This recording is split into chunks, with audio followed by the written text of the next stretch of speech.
Hey there gamers, my name is Zenavilius and welcome to the first ever video on this new channel of mine. This particular video is going to be a quick guide on how you can optimize your FPS performance on the PC version of Cyberpunk 2077, which is finally out, and the technology it uses seems to be beyond the technology capabilities of our time, or certainly on release that's what it feels like.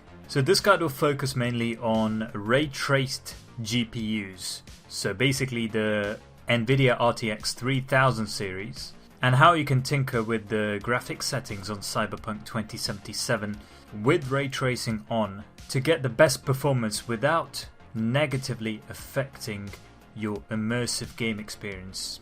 It's not going to be an exact science by any stretch of the imagination, partially because CD Projekt Red are constantly releasing patches and changes and improvements to the game, but also it will depend on your exact specific setup. And for reference, my setup is linked in the description below, but basically I've got an RTX 3070 which I got in anticipation of this game, and I've also upgraded my SSD to be an NVMe M2 SSD, but everything else is fairly old generation from 2015. I've also linked my sources down below in the description, but all the footage you see on screen is from my own testing, and let's get right into it.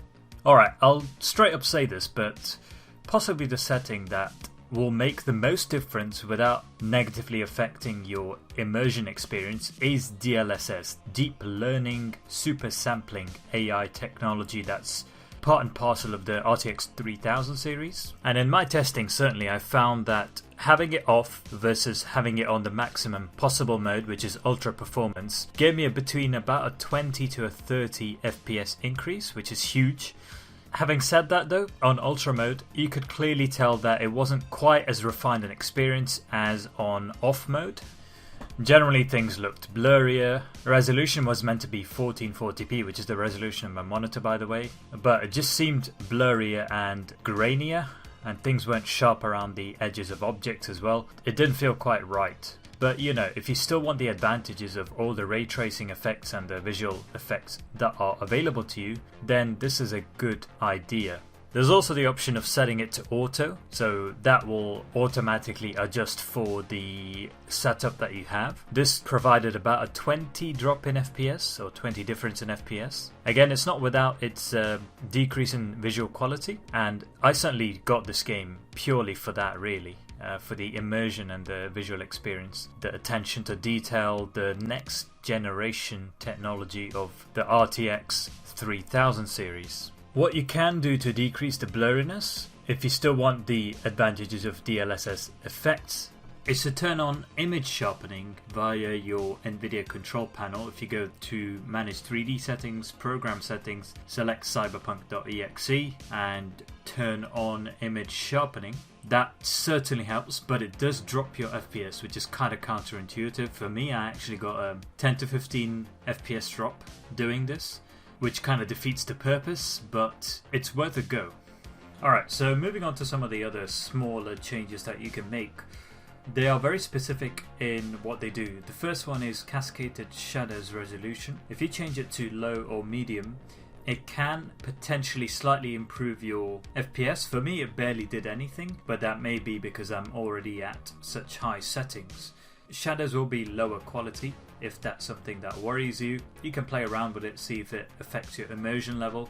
It's always a toss-up between losing immersion and playing the game at a lower quality, which for me doesn't make sense because that's why I wanted to get the 3070 to be able to play this game, and affecting your performance so much that it's not as enjoyable to play anymore just because the FPS keeps dropping or changing or is too variable. You can also try the same with volumetric fog resolution and volumetric cloud resolution.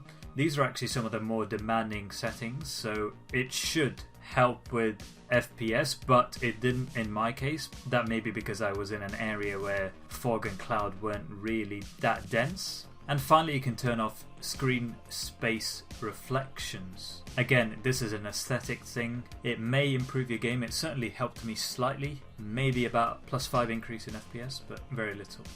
And just to round things off, we've got a bunch of cosmetic effects which had almost no effect for me, but you may want to play around with them. These include film grain, chromatic aberrations, motion blur, depth of field, and so on. So what I settled on at the end of the day was the quality setting for DLSS, which is a nice toss-up between increasing FPS and having decent quality. So my FPS increased from about 25 to 30 to about 45 to 50, so that was great, obviously.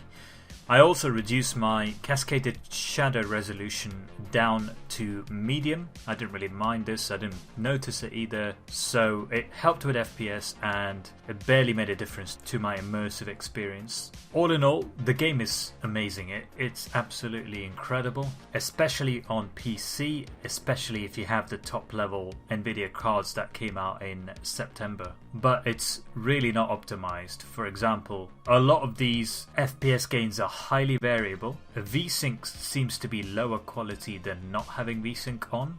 And generally there's a lot of work to be done, but I hope that CDPR do the work that's needed to make it a better experience for everyone.